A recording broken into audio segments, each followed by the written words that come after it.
It's a real conundrum. I'll tell you all about it when we come back, so don't go away.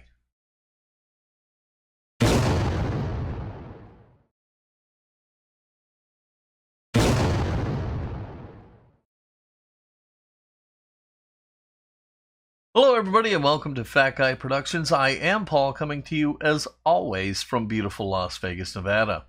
So it is a very big conundrum. Do I classify this video as part of the guitar build series, which will be coming out shortly, or is it a standalone review, first look type video? I don't know. So, even while I'm recording this, I'm kind of punting here, okay? I think we're going to call it a review and a first look, because what we're talking about is a soldering iron. Now, this is a soldering set I bought on Amazon. We're going to take a look at it today, and I bought it specifically to do the guitar build. But this has so many uses to it. You can find all sorts of times where you're going to want to solder something, and I've never really understood soldering. I've never really done it. I'm not into a lot of electronic stuff, but I can think of a trillion times this would have come in handy. So, it's not going to be something I'm just going to have and use one time for the guitar build. If it was, I'd probably put it there. But I think I'm going to do this as a standalone video, and we're going to take a look at the set that I bought right now. So let's see what we have. Okay, so here it is, my Weller medium duty soldering station. It can get up to 900 degrees Fahrenheit, and boy do I know that firsthand, because doing the guitar with this thing, I burnt the tar out of my fingertip. So yeah, it gets really hot, and I love packaging. I think it speaks volumes about the product, and this is the kind of packaging that, first of all, I think will protect the product inside, but also it's the kind of packaging that would catch my eye on a shelf. So kudos to them on that. I have no doubt that everything inside here is going to be in perfect condition, because this is well boxed. So I've opened up the box, and we can start to slide everything out. And we've got the cords, and here comes the power station. We got the instruction manuals, and here comes the little sponge. So yeah, everything's as expected. It's in fine shape, no random parts or signs of damage, and it looks pretty nice. So far so good, first blush. I'm very pleased.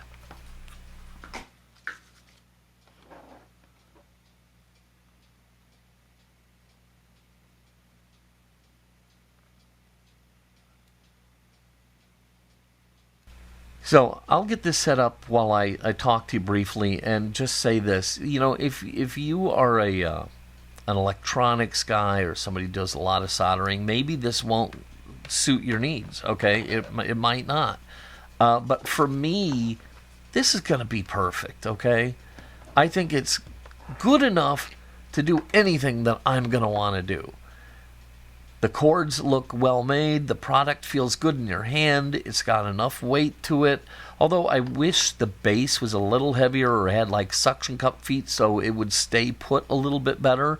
And the other issue is the cord is always getting in my way, because it's kind of stiff. I wish it was a looser, softer cord. But hey, I paid under $35 for this thing. I don't have a lot of room to complain.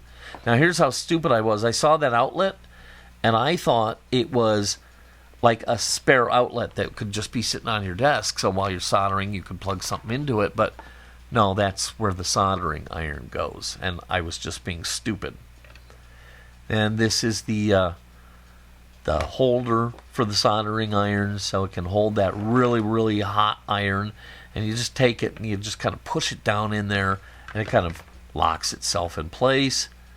And then it will hold your hot soldering iron, and it's very fun. I could just sit here and spring it all day long. That spring. Yeah, that's all me, man. I would do that literally for hours if I could. But anyhow, I digress. So yeah, everything goes together really nice. Feels good. Look at this, is a very nice thick power cord, and it really needs to be when you're talking these kinds of electronics, because ultimately what you're doing is you're working with a short circuit. You don't want to set fire to your house or something like that. So, and that's another nice thing about this. It has a lighted power switch, so you'll know if this thing is on or not. So, little safety measure there.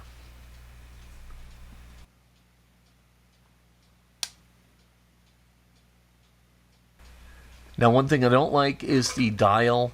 Uh, you're they say you're supposed to solder electrical, 6 to 700 degrees. This doesn't show any degrees. It's got numbers 1, 2, 3, 4, 5, and that's it. And it's like, well, what's that mean? So I wish it had a better dial there. But again, I'm splitting hairs here. So before we can test this thing out, we're going to get the little sponge out, and that's used for cleaning off the tip of the soldering iron. And I'm going to drop it down into the water here, get it soaked, and then wring it out and put it back in its spot.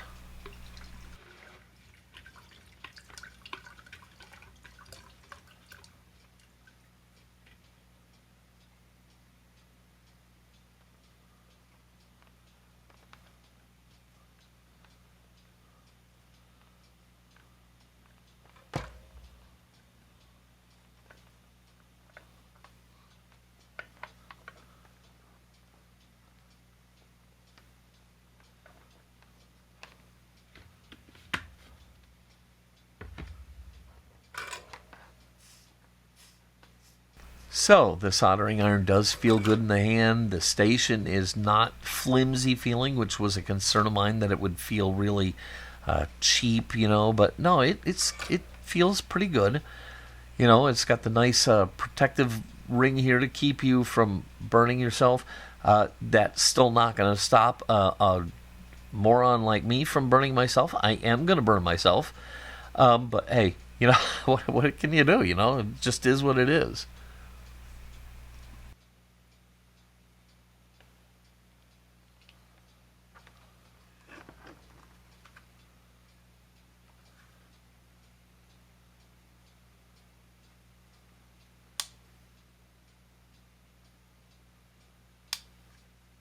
Yeah, again, I wish this knob was labeled different, because those little numbers tell me absolutely nothing. It's got nice little rubber feet on it, but it still slides around pretty easily. So I wish that it was either heavier or had something to keep it from just sliding around. That can make it get in your way. You're pulling on the soldering iron, the whole station starts coming in your direction, and you don't need that. But hey, other than that, it feels solid. It really does. And like I said, it's easy to sit here and say good things about this. The hard part sometimes on a good product is to find something negative to say.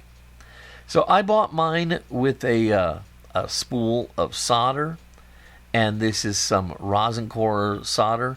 And basically what that means is that the flux is built into the solder. And if you don't understand what that means, to really solder well, you need flux, and that cleans the parts so that the solder will take to them.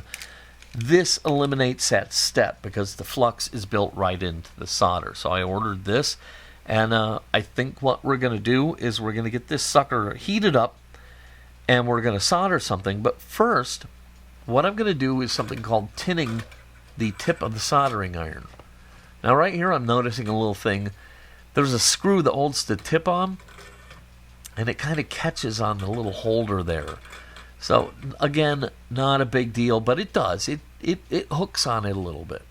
So anyhow, to tin the soldering iron, all you do is take a little of your solder and smear it all over the tip of the tool, so it's nice and hot. And I'm just coating the entire tip with the solder, and then I'll wipe it down on the sponge, and we'll be set to go.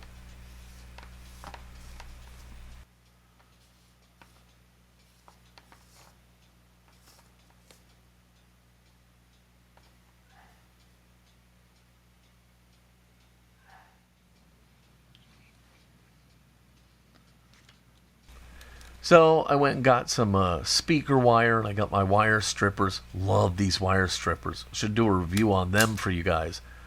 Just you stick the wire in there, squeeze the handle, and it strips it and removes the end of it all in one move. Love these things. So great. But anyhow, I digress. I got the wire, and I've got the soldering irons heated up, and I'm just going to twist these ends together and solder them. Now, what you can and maybe should be doing is I forget the technical word for it, but you should put a little solder on each wire before you try and solder them together. And I don't remember what that's called, but it's something that you're supposed to do. I'm not doing it here. I've just twisted the two pieces together. Now, I've been told you don't feed the solder right onto the iron. You use the iron to heat up what you're going to solder, and then you put the solder on that, and then it will melt and flow through what you're doing. Well, that didn't seem to work out so very good for me. I ended up having to kind of put the solder between the wires and the soldering iron, and that worked better. In the end, my soldering joints were not very attractive. Anybody who knows what they're doing would seriously laugh at me. But that's okay, because at the end of the day, it worked, and my parts were soldered together and fastened securely, and so I was very happy about where I was at there.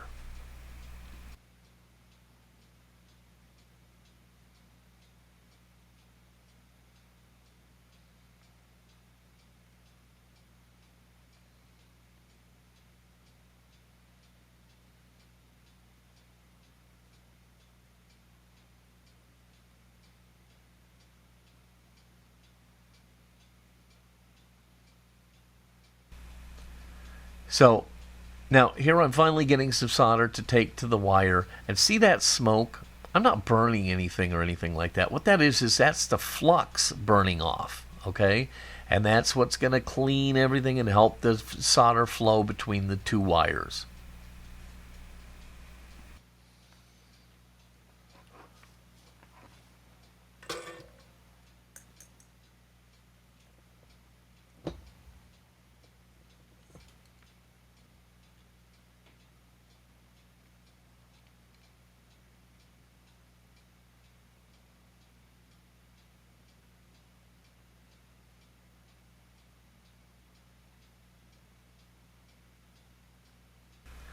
So I've got the parts soldered together. It's cooled off a little bit, and all I got to do is do a little tug test, and hey, success, man. Let's try it again. I'm going to strip the end of the wire again. We're going to solder again. See how it goes.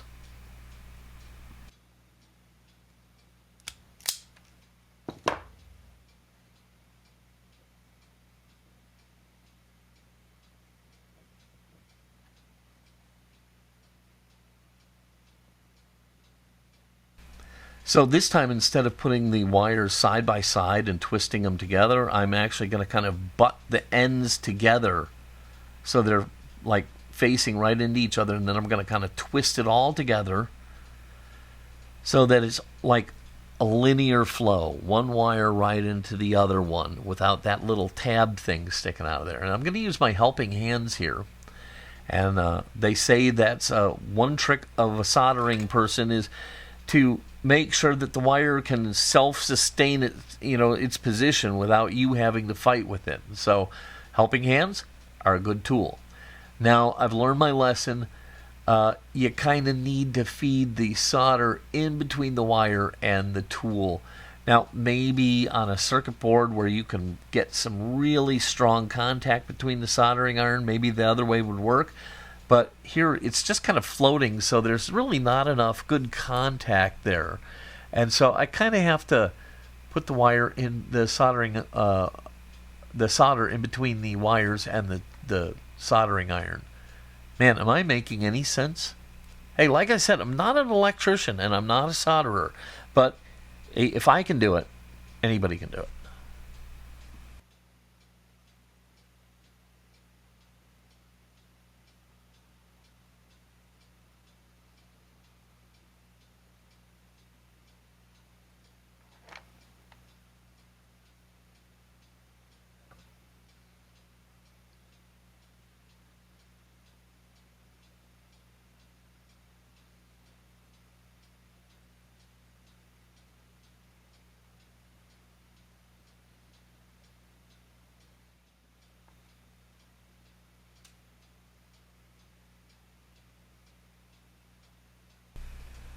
Yeah, so this one is actually going really, really well, and it's going to make a nice connection, and it's smooth and even. And what you could do is you could slide a piece of shrink tubing onto the wire before you do this.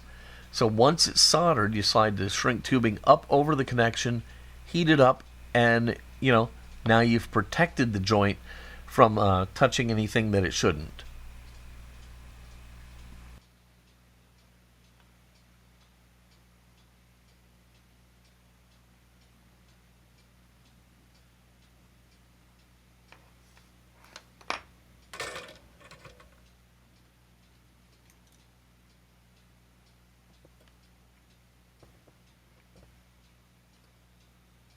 So I've already mentioned that I'm not an electrician, and I'm not into electronics, and I'm not a solderer.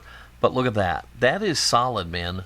That is that, and if I can do it, anybody can do it. So I'm very, very happy, and I will give some credit to the tool because in the past when I've bought soldering irons, it seemed like they just never got hot enough to even melt the solder. It was just awful, and it very frustrating.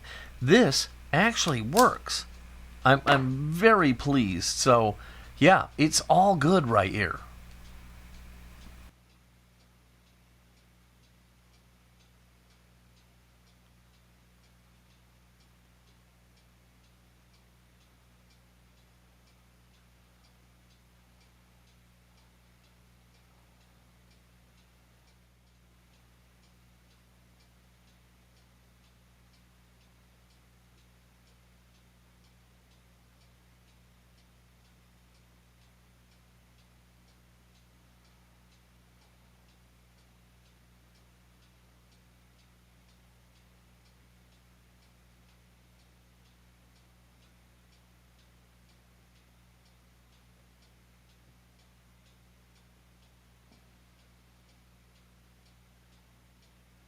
So I'm going to practice some more, and I'm just going to keep soldering scrap pieces of wire together and try and get a little bit more confident and a little bit better at this.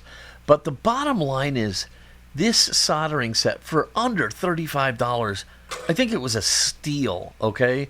It's got everything I need. I can adjust the temperature. I can clean the tip. I've got a place to put the soldering iron without worrying about setting my house on fire. It gets plenty hot to do the job. And hey, I'm soldering. I never can solder. I'm terrible at that.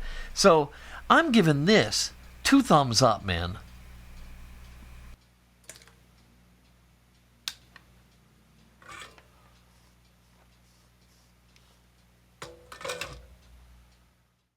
All right, there you have it, the Weller soldering iron set. I think it's going to work out great for me. If I was maybe more into electronics, I might want something bigger and better, the bigger, better deal. But, this is going to be great for my purposes, I think. So we'll see how it goes.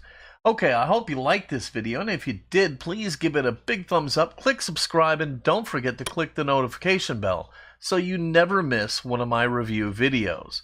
If you have any questions or comments, please put them down below. I love to hear from you guys. All right, that's all I have for today. Until next time, this is Paul from Fat Guy Productions saying, be good.